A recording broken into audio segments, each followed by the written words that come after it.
Salud, buenas tardes, ¿qué tal? Bienvenidos al podcast de Seguridad Privada CR. Hoy tenemos la oportunidad y le agradecemos mucho al licenciado Michael Retana de la firma Legal Force que aceptó nuestra invitación para conversar un poquito algunos temas jurídicos y legales de algunas situaciones de seguridad privada que aqueja a nosotros, a los oficiales, que nosotros compartimos contenido en redes sociales y siempre publicamos noticias, empleo y también algunas pinceladas de algunas situaciones jurídicas. Pero en algunos casos siempre es importante tener de la mano a un abogado que es experto en leyes y por hoy el compañero don licenciado Michael nos va a dar algunos consejos y también él ha interactuado en nuestros foros y ha compartido opiniones y ha estado siempre ahí anuente a atendernos. Bienvenido, Michael. Ahí le deseo la palabra. Bueno, muy buenas tardes, Chino, compañeros oficiales. Es un placer para mi persona que se nos den estos espacios para poderle dar pues algunos temas legales, algunos consejos en esta rama de seguridad que es tan importante para el país y que lamentablemente es una de las más afectadas en temas de violación de derechos, porque para nadie es un secreto que muchas empresas eh, pues siempre tienen su utilidad violentando los derechos de los trabajadores. El día de hoy vamos a abordar algunos temas específicos, ¿verdad?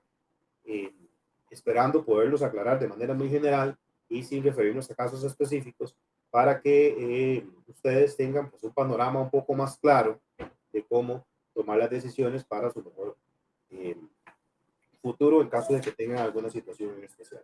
Pues ponernos a las órdenes de cada uno de ustedes, ¿verdad? Estamos para servirles. Y bueno, empezamos. Chino, ¿cuál sería entonces el tema inicial que tenemos para abordar? Ok, lo primero que tuvimos, bueno, que se ha dado mucho siempre en la inseguridad de las empresas de seguridad es las declararse en quiebra y en fin de año siempre tienen el miedo de que no reciban el aguinaldo. Entonces, ¿en qué cierta forma se puede proteger un oficial que no recibió su aguinaldo? Ok, bueno, lamentablemente esto es un tema que se está haciendo ya una práctica habitual de algunos empresarios de, de simplemente en el mundo de la seguridad es conocido esto como cambio de piel. ¿Qué significa esto? Que la empresa simplemente se quita una camisa y se pone otra y en su mayoría siguen trabajando inclusive con los mismos puestos y cambian los oficiales y esto hace que dejen a muchas personas sin ganar. ¿Qué hacer en este sentido? Bueno, cuando una empresa se declara en quiebra, hay que declarar sin quiebra, porque si bien es cierto, el oficial lo que indica declaró en quiebra.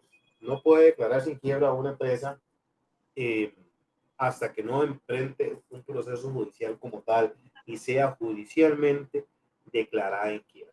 Esto es un proceso que es bastante largo, no es un proceso sencillo. Eh, por lo tanto, no es esa la terminología que debemos utilizar. Hay otras aristas que lleva a declararse en quiebra, con el tema de los acreedores, significa las personas que le deben, proveedores y demás. Y de ahí esto no sería declararse en quiebra. ¿Qué es lo que hacen las empresas? Simplemente desaparecer para no tener que pagar el aguinaldo. Bueno, aquí el oficial tiene dos opciones. Una, asistir al Ministerio de Trabajo, interponer la denuncia como tal, y que sea el Ministerio de Trabajo quien aborde la situación de manera inmediata. Ellos lo que van a hacer es visitar la empresa o mandarle un apersonamiento para apercibirle de que está violentando el derecho consagrado constitucionalmente, como es el decimotercer salario que tiene el trabajador, como es el aguinaldo. Esto después del 20 de diciembre, que es la fecha máxima que tienen las empresas para pagar el aguinaldo. ¿Qué pasa con esto? Muchas compañías, si ya decidieron no seguir trabajando bajo ese nombre, esto simplemente les entra por un oído y les sale por otro. Desdichadamente es así.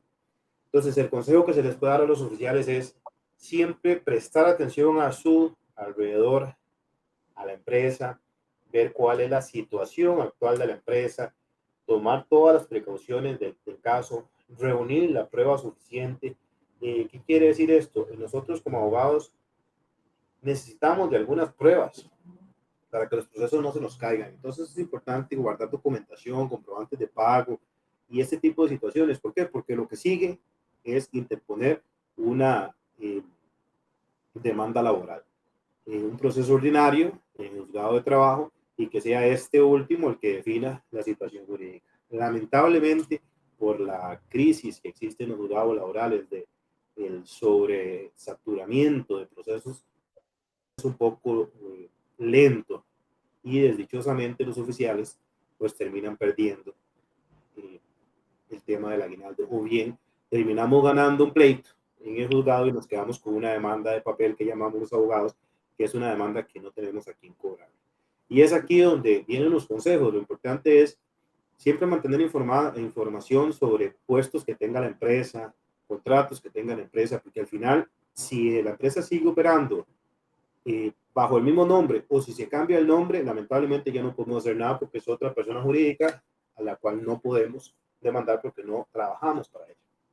Entonces, el consejo aquí sería, primero, siempre analizar la situación, velar y ver cuáles son esos focos que nos van dando las empresas, por ejemplo, atrasos de salario, despidos, cierres de puestos, eh, cambio de uniformes o creación de otras sociedades que se vayan, que los oficiales vayan detectando.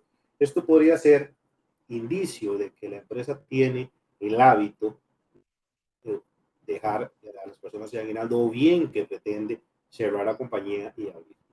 Esto normalmente pasa en empresas en el sector privado porque en el sector público pues los contratos son un poco más estables y las compañías pues, le hacen frente a todas estas cargas puesto que tienen contratos de 3, 4 años. También en el sector privado es un poco más difícil, pero eso sería como lo más recomendable. Las dos formas es siempre agotar la vía legal, es importantísimo no acudir a las vías de hecho, no hacemos nada con amenazar al patrono, no hacemos nada con mandar mensajes, correos de una forma amenazante, porque inclusive se nos puede devolver eso como una por amenaza, ¿verdad? Entonces, siempre, lamentablemente, el trabajador a veces no siempre lleva las de perder en este caso. Lo que debemos de hacer es los ojos bien abiertos y los oídos bien abiertos de todos esos detalles que nos hacen presumir que en algún momento en desaparecer, no en quiebra como tal.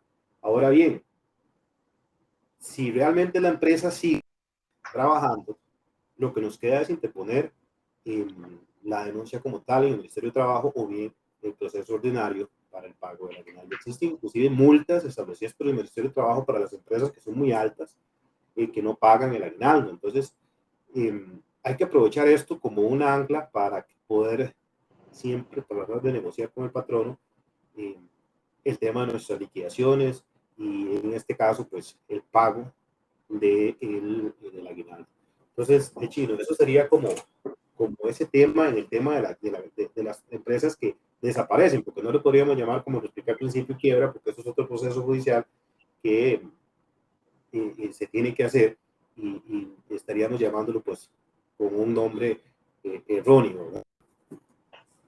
Correcto, correcto. Sí, no, yo le mencionaba a muchos oficiales ahí que siempre hay que estar atento al entorno y al entorno tanto como nosotros cuando estamos trabajando en un puesto, pero también sondeando la situación laboral de la compañía y todo lo que se esté dando, los pagos, trámites de vacaciones, hasta los activos que se utilicen en la compañía, si la compañía está sufragando sus activos y, y que no, usted no se sienta como que está fallando, que le pagaron la mitad del pago o que no están pagando los feriados y no están pagando las extras, entonces hay una deficiencia de capital para poder sufragar esos gastos, entonces eso es una alerta y todo lo que usted mencionó ahí de estar siempre precavidos. Mira, Muchas gracias ahí. Ajá. esto que vos decís, el acceso a la tecnología que tenemos hoy en día es una herramienta fundamental, sin caer evidentemente en abandonar labores, porque existe un criterio del Ministerio de Trabajo y esto se lo puede dar como consejo a muchos oficiales, que el estar con el teléfono celular dentro de sus horarios de trabajo y dentro de sus funciones, pues es considerado un permiso de trabajo como una forma de abandono de trabajo y podría ser despedido sin responsabilidad patronal. Esto es como un tips para que lo tengan por ahí, para que no se sorprendan si en algún momento pasa una situación de estas, que es derecho del patrono poderlo sancionar o despedir en este sentido. Pero bueno, haciendo esta aclaración, en el tiempo de café, en el break de almuerzo, siempre es importante, vea, revisar la caja, revisar Hacienda. Hacienda es muy importante porque hay empresas que, por ejemplo, ¿y qué pasa con esto? Vamos viendo que deben Hacienda, deben la caja. Es normal que las arrastren 1 o 2 meses de atraso por un tema de flujo de caja. Esto es muy normal en este gremio y en otros más. Pero si ya vemos que debe 50, 60 millones a la caja, está en cobro judicial, pues ya podríamos que la situación financiera de la empresa no anda bien y por ahí ir tomando pues las decisiones que quedamos convenientes. Correcto, correcto. Muchas gracias ahí por esa acotación de ese tema. También, no sé si te han llegado casos ahí, pero las empresas de seguridad últimamente están implementando pagar por semana. Y hay un boom sobre ese tema porque es algo que se ha estado implementando hace poco. Siempre había sido pagos quincenales, mensuales, y ahí dicen que el día libre no se paga. Hay muchas versiones sobre ese tema. Tal vez nos pueda decir algo, una pincelada de cómo es ese tema de esos horarios por semana. Mira, Chino, esto es una práctica que ha venido surgiendo. Hay un criterio del Ministerio de Trabajo, el DAJ-155-13, que nos dice expresamente que es prohibido pasar del pago mensual con adelanto quincenal a pago por semana. El pago por semana tiene dos particularidades. Uno es que se paguen solamente las horas de día libre y, y que también es usado para contratos de 38 horas.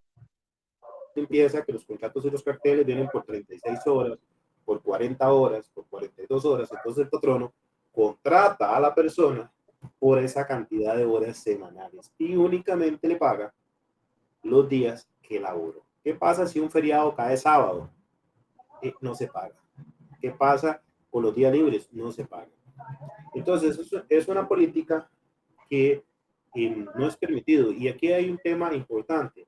Uno de los elementos fundamentales de la relación laboral y del contrato de trabajo es el salario. Es un... Ahora bien, esto no se puede modificar una vez plasmado dentro del contrato, cual patrono unilateralmente, esto quiere decir con una decisión solo del patrono, no puede venir a cambiarme mi forma de pago de mes a semana. Podría hacerlo de quincena a mes. Sin embargo, hay un tema importante. Todo lo que el patrono haga en decremento del oficial o del trabajador es prohibido. En este caso, el Ministerio de Trabajo ha sido muy claro, no se puede pasar de un pago semanal a un pago, perdón, de un pago mensual a un pago semanal. ¿Por qué? Porque el pago semanal, por ejemplo, el trabajador perdería su día libre, perdería el feriado si cae un día sábado, cae un día domingo, y tiene otras particularidades. Algunas empresas lo están optando. La recomendación aquí sería, de una manera muy sutil, de una manera muy respetuosa, realizarle una carta al patrono e indicarle que le manifieste cuál es la posición de él de por qué cambiar el salario de esta manera a manera semanal y que se mantengan las condiciones salariales que se ha venido dando. Es diferente que te agarren 200.000 colones que ganas por mes y te los paguen por semana divididos. Esto en un convenio con el trabajador. Lo que no puede venir a hacer el patrón es cambiar esto de manera unilateral. ¿Por qué? Porque no es permitido. Todos los cambios que el patrono realice a elementos esenciales del contrato estaría violentando el ius variandi, que es la potestad de dirección que tiene el patrono para cambiar algunos elementos del contrato de manera unilateral. Sin embargo, los elementos esenciales, como es el salario, no puede el patrono cambiarlos de manera unilateral. Para eso debe llegar a algún acuerdo con el trabajador y debe de haber pues una posición homologada entre las partes. Y siempre, siempre, sí o sí, debe de quedar por escrito el consentimiento del trabajador a esta nueva política, tomando en cuenta que el patrono le va a explicar por qué lo estoy pasando a pago semanal y que se mantengan o se mejoren las condiciones salariales que se mantienen en este momento, ¿verdad? Lo que no se puede hacer es disminuir las condiciones salariales simplemente porque el patrono quiere ahorrarse unos centavos, unos miles al mes en detrimento del trabajador. Sí, ahí cabe también lo de los traslados, ¿verdad? Que se ha hablado del kilometraje, de las cuestiones de cambios de salario, que usted menciona ahí. Ok, Esos traslados que tienen que estar estipulados ahí en el contrato, porque a veces ponen en el contrato disponible para trasladarse a cualquier parte del país y cualquier horario. mira, hay cláusulas que se establecen en los contratos de trabajo que son abusivas y, y deben de ser leídas siempre con mucho, mucho detenimiento. El problema de estas cláusulas es que a veces firmamos algo sin saber las consecuencias. Ahora bien, puede trasladarme el patrono eh, de San José a Guanacaste, claro que puede hacerlo. ¿Qué tiene que darme el patrono? Tiene que darme todos los gastos que yo incurro. A partir de 10 kilómetros, según el criterio de trabajo del Ministerio de Trabajo de J-AE086-13, donde es muy claro que todos los trabajadores que sean trasladados después de 10 kilómetros deben recibir primero una comunicación con antelación, porque no es solamente que me van a trasladar de San José a Guanacaste, es que yo tengo que pasar mi colegio de los niños, la escuela de los niños y todos los gastos relacionados con alquiler, con la nueva habitualidad donde vaya a laborar, corren por cuenta del patrón, porque esto es una decisión unilateral del patrón. Si a mí se me hace el traslado, se me brindan los viáticos o bien el patrono me brinda transporte, que es otra forma de hacerlo, yo tendría que acatar el traslado. Aquí también hay un tema importante. Yo, cuando soy notificado del traslado por escrito, le debo de comunicar al patrono, mira, lamentablemente yo no puedo tomar ese traslado, pues, perdón, porque tengo esta situación. Pongamos por ejemplo que tenga una casa propia y ella tendrá que alquilar, que la esposa esté trabajando, que tenga un padecimiento médico, algún familiar y que él tenga que estar acá y sean justificantes para que no pueda trasladarse a otro lugar de trabajo. Y que entonces, ¿qué pasa en este caso? ¿Lo despiden? No, no podía despedirlo. Tiene que el patrono despedirlo con responsabilidad patronal. No podría simplemente utilizar esto como un arma de batalla y decirle, lo voy a traer a Guanacaste, si no se presenta, lo echo por abandono de trabajo. Inclusive ahorita hace poco hubo un tema ahí con una gente en Guapiles que me llamó, que creo que eran de Sevilla, que parece que les querían hacer unos traslados a San José. Al final se llegó a una negociación con la empresa y los liquidaron. Entonces, este tema siempre, el consejo para los oficiales es muy atento a cuál es esa comunicación, muy atento a cuál es la orden que estoy recibiendo y quién me está dando esa orden, el patrono, el supervisor, recursos humanos y por qué medio. Bueno, yo tengo que tener un medio oficial, sea mi correo o sea una carta que me mande la empresa. Y tengo que analizar este tema. ¿Qué puedo hacer?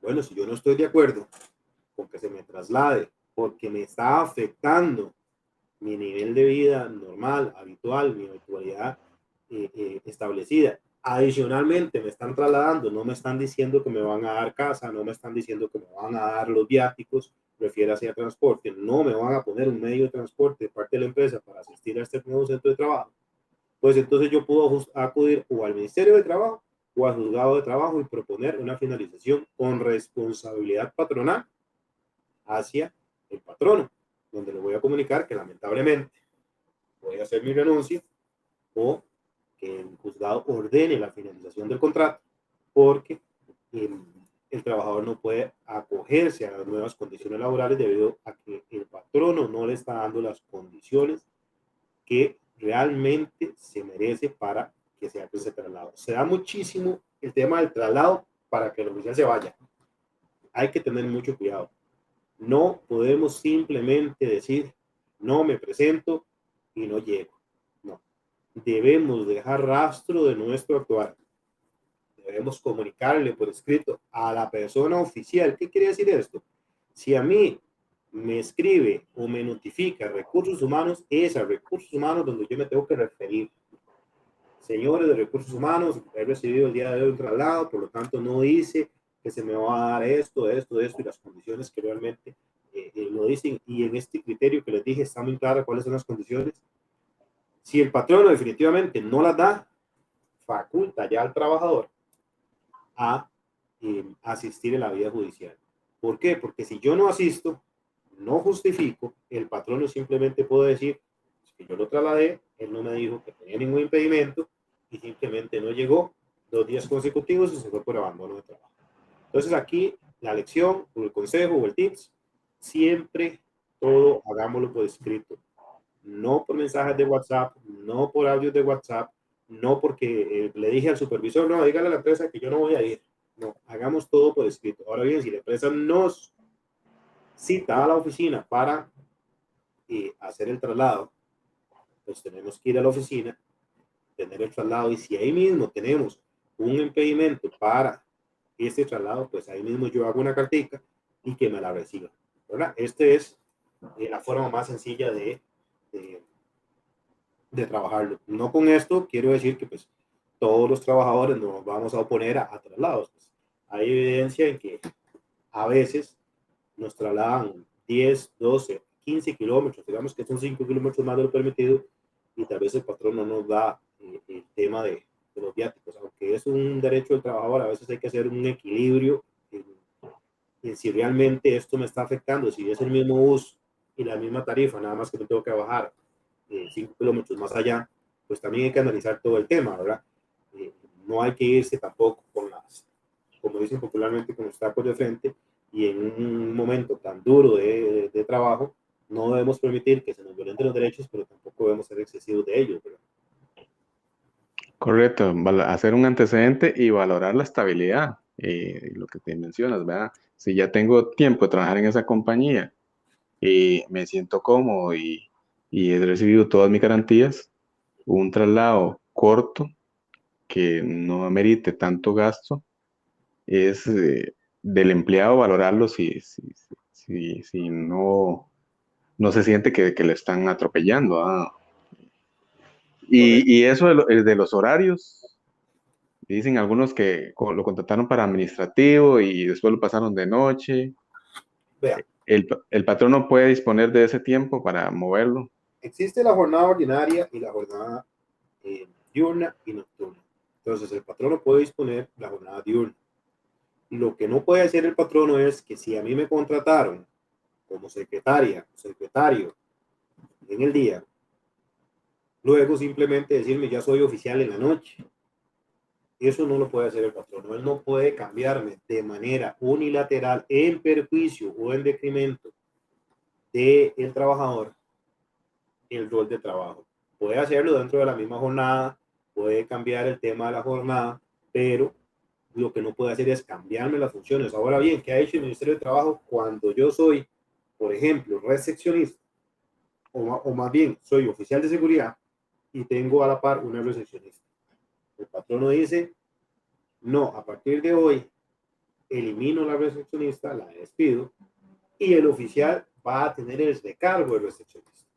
El ministerio también ha dicho que si a mí se me recargan las funciones situación por las cuales no fui contratado. Yo fui contratado para un agente de seguridad que va a estar en la puerta controlando la entrada y salida de personal, revisando los bolsos y utilizando un escáner. No para hacer llamadas, contestar llamadas y todo este tema. Eso lo hacía una recepcionista. Si se me recarga esto a mí, el patrono debe de reconocerme monetariamente esa nueva función y debe de corregir el contrato de trabajo y establecer cuál va a ser mis nuevas funciones y cuáles van a ser los alcances de estas y también cuál va a ser mi nuevo salario, siempre y cuando esté el agente o la persona o el trabajador de acuerdo con esta situación. No es un tema que yo puedo imponerle al trabajador. Se dan situaciones de emergencia, se dan situaciones pasajeras, que esto es normal, ¿verdad?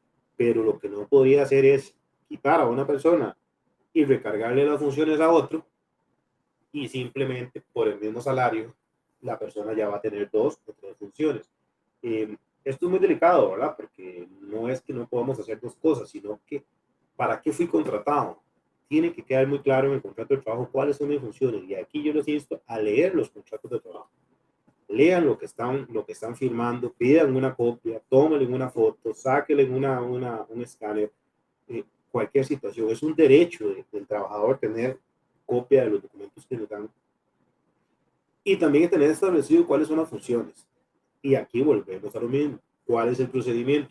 Pues una carta al patrono indicándole que se le aclare cuál va a ser el nuevo salario por estas nuevas funciones y reiterarle, porque yo fui contratado como agente de seguridad y según el contrato mis funciones eran esta y esta.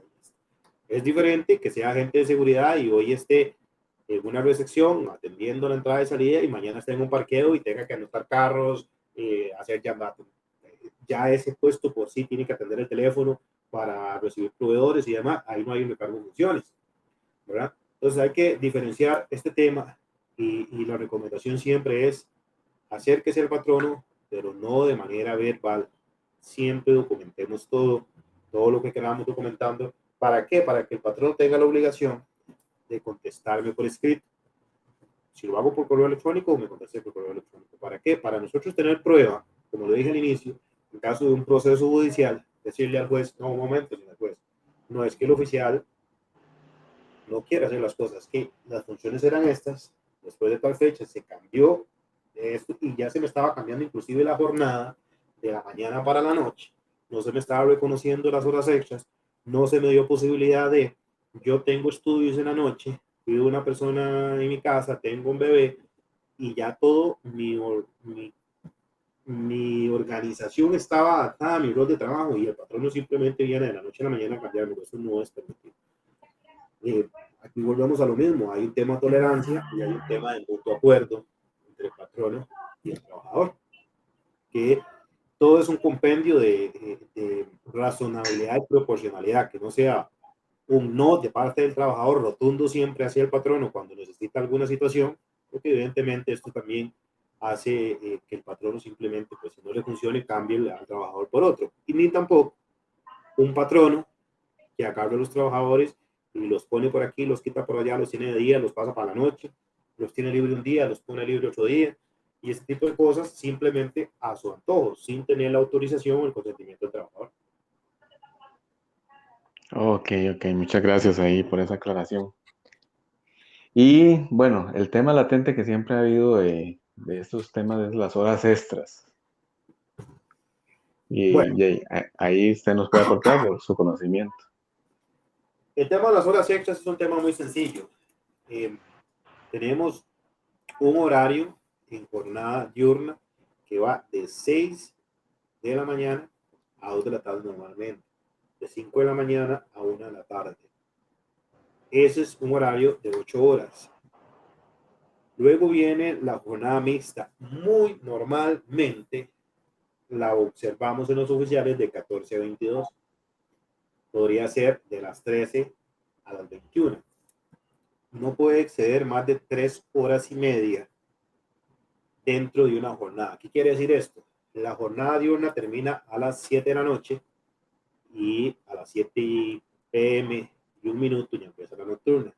Si se pasa 4 horas de la jornada mixta, por ejemplo, entró a las 2, pero salió a las 11, automáticamente estamos ante una jornada nocturna, porque ya nos excedimos de los 3,30 minutos que debemos de estar entre la jornada nocturna y nos pasamos más bien a la nocturna. Ahora bien, si más bien es al revés, estamos en una jornada diurna que termina a las 7 de la noche, pero entré a las 12 y salí a las 8 de la noche, estamos dentro de una jornada diurna de 8 horas. Después de ahí, la jornada mixta se nos debe de pagar una hora extra por día que estemos dentro de esa jornada. Y en la jornada nocturna, que es la que empieza a las 22 horas, normalmente con los agentes de seguridad, se nos debe de pagar 2 horas todos los días. ¿Cómo se calcula esto? Pues usted agarra el salario base del agente de seguridad, lo divide entre 30 para sacar el promedio por día y lo divide en las diferentes jornadas. Sea de 8 horas, entonces lo divide entre 8 para sacar el precio por hora. Si es en la jornada mixta, que es la de la tarde, lo divide entre 7. Y si es en la jornada nocturna, lo vas a dividir entre 6. Lo que te dé lo multiplicas por 1.5 y luego lo multiplica por la cantidad de horas que está haciendo las horas extras. Aquí hay algo importante. Muchos agentes suman las horas extras por mes. Y vamos a ver, está la jornada de la mañana, la tarde y la noche. Entonces, las horas extras, cuando tenemos este mix de jornadas, se deben de calcular de manera diaria y sumar, si son 300 días los que estuve en estas jornadas, sumarlos por aparte, porque tienen diferentes precios y diferentes cuantificaciones. Entonces, las horas extras siempre se deben calcular por día. Y ningún agente de seguridad está obligado, o ningún trabajador está obligado a realizar horas extras. Es una potestad del patrono solicitarlas con anticipación debido a la carga de trabajo que tiene la compañía. Y es un deber de buena fe, bajo el principio de buena fe, que es uno de los principios que rige la relación laboral del trabajador, de también colaborar con el patrón. Este debe retribuirle el pago de las horas extras como debe de ser. Ahora bien, ¿qué pasa si yo estoy como agente de seguridad y debo de hacer un control, no sé, de los vehículos? Y resulta que porque estuve tocando el teléfono, los apunté en una hoja y no los metí en el control de ingresos que me dieron. Llegó el compañero, llegó el supervisor y me dice, mira, tienes que quedarte hasta que termines eso, era parte de tu jornada y no lo hiciste, estás afectando el trabajo. Pues ese tipo de situaciones no generan horas extras, porque es responsabilidad del trabajador terminar su labor y cualquier situación que quede pendiente por que se le pueda achacar al trabajador porque no terminó su jornada laboral, lo que estaba asignado, porque se puso a ver el teléfono, porque no pudo, por lo que fuera, que se le pueda achacar al trabajador, debe reponer después de su jornada hasta que se termine el trabajo. Y esto sí no debe ser reconocido por el patrono porque debió de haber sido realizado en la jornada laboral para la cual estaba el trabajador elaborando, ¿verdad? Y se puso a ver el teléfono, a ver la película, a ver el mundial y se le olvidó, no le dio tiempo de terminar el tema de la jornada.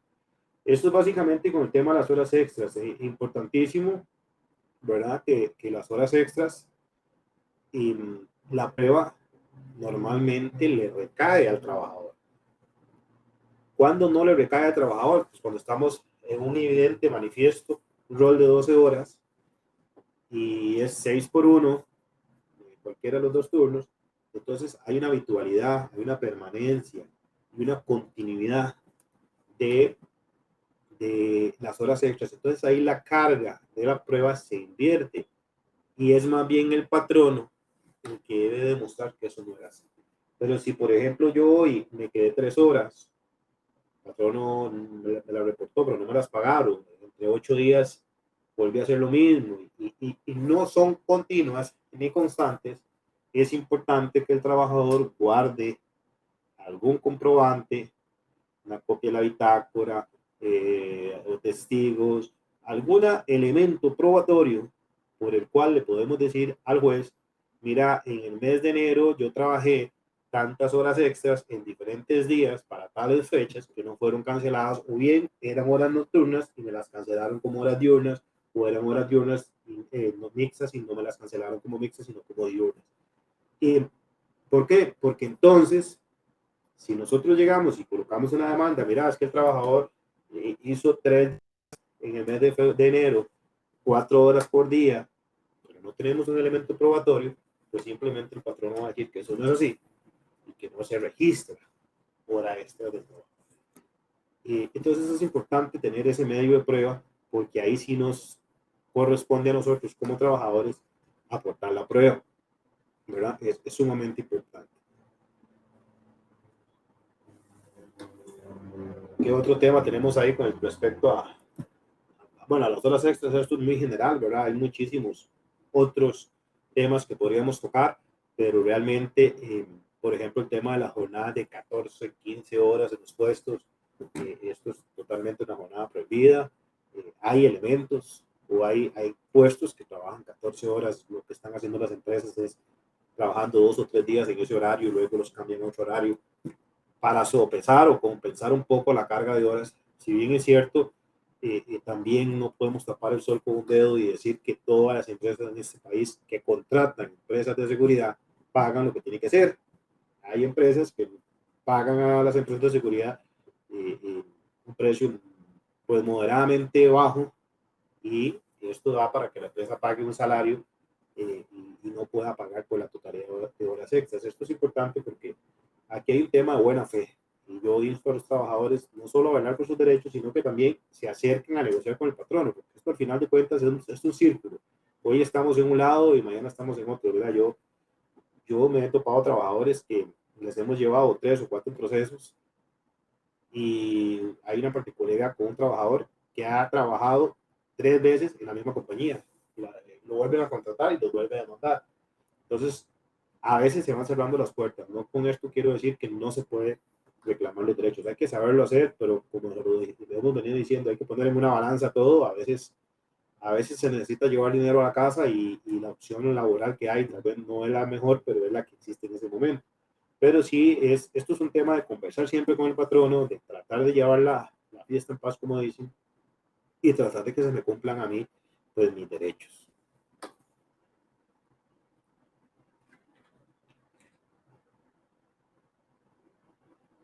Ahora sí, Chino, ¿qué otro tema tenemos por ahí? Chino.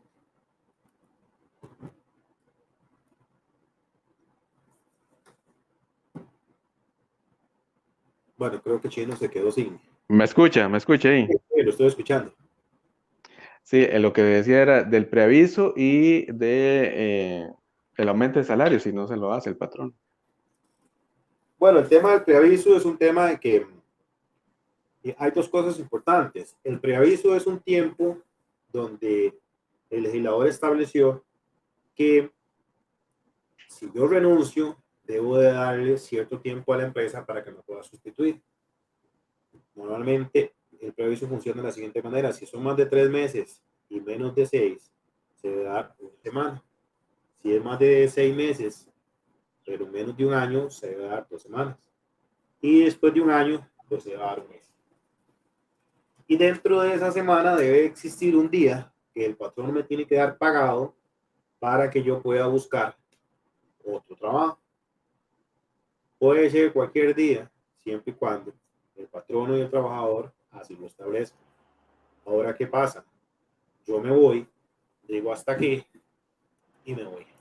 ¿Puede el trabajador rebajarme de mi liquidación de preaviso? No. Existe un proceso judicial por el cual el patrono le puede cobrar al trabajador ese preaviso, pero se debe de hacer de manera legal. O sea, debe de establecerse un proceso en los tribunales, en el juzgado de trabajo, y reclamarle a ese trabajador ese mes que no me dio. Ahora bien, cuando el patrono me despide, me tiene que dar exactamente el mismo mes de preaviso. ¿Qué pasa si no me lo da? Me lo tiene que cancelar. Me tiene que cancelar el preaviso. ¿Cuándo se paga? Bueno, no hay una fecha establecida para pagar liquidaciones. La jurisprudencia, la costumbre es que se pague con el último salario. Algunas empresas lo han hecho con un mes después del último salario o después de que salió el trabajador. Y después de ahí, pues hay un montón de empresas que 3 meses, 4 meses, 8 meses, un año. ¿Qué pasa? Que entonces el trabajador es el que tiene que tomar la decisión. Si yo consideré darle un mes que no está por ley y la empresa no se pronunció ni me ha dado una fecha cierta, que es diferente que en mi carta diga, mira, estamos en enero, te lo voy a dar el 15 de marzo. Bueno, son un mes y medio, vamos a darle tiempo al 15 de marzo. Pero si no es así y me anda dando vueltas, lo mejor es iniciar un proceso ordinario para cobrar mi liquidación, porque si se pasa del año leyendo las promesas del patrono, pues simplemente prescribe eh, el derecho a reclamar, ¿verdad? ¿Y qué fue otro tema que me dijiste? Del aumento de salario. El aumento de salario empezó a regir ya a partir del 1 de enero, para la quincena del 15 de enero, en 2 días, debe verse reflejado el aumento de salario de todos los trabajadores de este país y también hubo un aumento en la caja. Me parece que fue el 10.67, que esto es pues, lo que paga el trabajador por estar asegurado, eso también aumentó. ¿Qué pasa si no me hacen el aumento? Es exactamente lo mismo. Es un derecho del trabajador y es un elemento esencial del contrato de trabajo, el salario. Por lo consecuente, el aumento es parte del salario. Si a mí no me hacen el aumento, yo lo que debo de hacer es mandarle una carta al patrono y decirle que por favor se me haga el aumento. Si el patrono insiste en que no, tenemos 2 vías. Una, acudir al Ministerio de Trabajo. Dos, acudir a los tribunales. Y tres, se me olvidaba, hay otra vía, que es hacerle una carta al patrono e indicarle que en un plazo no mayor a 15 o 30 días se le corrija y se le haga el aumento, no solo de ahí para adelante, sino lo que está pendiente. De lo contrario, se procederá a una renuncia con responsabilidad patronal. Se debe de anunciar la inconformidad que tengo y que yo tenga derecho a reclamarla para yo poderle decir al patrón, ok, si usted no me cumple en 15, 22, un mes esta exigencia, que es mi derecho, pues entonces yo parto de la empresa y voy a establecerme como una renuncia con responsabilidad patronal. ¿Qué quiere decir esto? Me tiene que pagar todos mis derechos. De lo contrario, no es que el 15 no me aumentaron, yo llamé a la empresa el 16, mira, no me hicieron el aumento, bueno, me voy, tómelo como una responsabilidad patronal y voy a renunciar. No, tenemos que notificarle al patrono, a pesar de que ya está más que notificado, y si queremos hacer una renuncia con responsabilidad patronal. No, no es algo que muchas personas nos han dicho, mira, es que no me pagan seguro. Yo voy a renunciar, me voy a ir después del pago y voy a cobrar mis derechos. Eso no funciona así. Hay que notificarle al patrón, darle un tiempo prudencial, ha dicho el legislador, bajo jurisprudencia, para que entonces ahora sí aplique mi derecho a renunciar con responsabilidad. De lo contrario, la renuncia sería renuncia pura y simple, perdería el preaviso y la cesantía en caso de llevar mucho tiempo, y en el proceso ordinario, pues tendría que cobrar lo demás. Pero si sabemos hacer las cosas o nos asesoramos, podemos velar un poco mejor por los derechos. Muchas gracias, muchas gracias. Ya, yo creo que ahí estaríamos con los temas que principalmente preguntaron ahí en redes sociales los oficiales. No sé si quiere agregar algo. No, Chino, de verdad, dale la gracias, ¿verdad? Y como siempre, estamos para servirles. Yo a veces atiendo muchísimas consultas a los oficiales en los chats, consultas muy breves. Igual lo seguiremos haciendo. Es importante decirle a las personas que consultan por nuestros servicios, nosotros somos un buffet privado, no trabajamos a honorem, evidentemente cobramos nuestros honorarios y trabajamos por cuotalitis. Eh, Siempre es importante aquí como consejo, es dialoguen con el patrono, pónganse de acuerdo, utilicemos el principio de buena fe para llevar la relación laboral y principalmente siempre guardemos pruebas de todo, siempre guardemos pruebas de todo porque hemos topado con trabajadores que vienen a establecer una demanda laboral y no tienen ni dirección de la empresa, ni cómo se llama la empresa, y y es difícil a veces poderles garantizar algo donde no se tiene. Entonces, es parte de lo que como agentes de seguridad debemos de hacer, respaldar información, tener ese tipo de situaciones y sobre todo actuar siempre con la buena fe, porque esto es un círculo y siempre nos vamos a volver a topar. De verdad, agradecerle el espacio, Chino, y estamos para servirle, ¿verdad? Muchas gracias, licenciado, por la pincelada ahí y los consejos que nos diste.